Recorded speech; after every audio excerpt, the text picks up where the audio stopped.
আজকে আমরা নারীদের জন্য এমন 7টি ডিফারেন্ট ইউনিক আমল নিয়ে কথা বলতে চাই। এই 7টা আমল যদি কোনো নারী এই যুগে এসে, এই মডার্ন যুগে এসে করতে পারে, তাকে শ্রেষ্ঠ নারী হিসেবে কবুল করে নিবে একজন। বলেন সবাই, তিনি কে? ফার্স্ট অফ অল, প্রথম আমল, এই যুগে নারীদের দেহ প্রদর্শন করা it's just like a normal thing. এটা খুব সাধারণ জিনিস হয়ে গিয়েছে।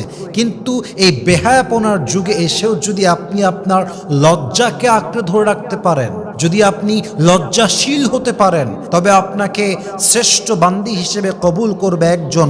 বলেন সবাই, তিনি কে? একজন নারীর আসল সৌন্দর্য তার লজ্জার মাঝেই লুকিয়ে আছে, ঠিক কিনা বলেন? অতএব আপনার মডেস্টি, আপনার হায়া, আপনার লজ্জা হচ্ছে আপনার জীবনের সবচেয়ে দামি সম্পদ। আল্লাহ প্রত্যেকটা মা বোনকে লজ্জাশীল হওয়ার তৌফিক দান করুক। পড়েন সবাই আমিন। 2 number, daily connection with the Quran. প্রত্যেক দিন কোরআন তেলাওয়াত করবেন, প্রত্যেক দিন।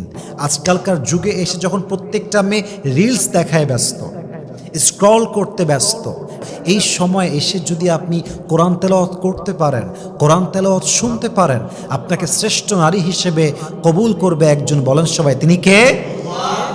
যত যাই হয়ে যাক, কোরআনটা পড়তে হবে। আল্লাহ প্রত্যেকটা মা বোনকে কোরআন তেলাওয়াত করার তৌফিক দান করুক। পড়েন সবাই আমিন।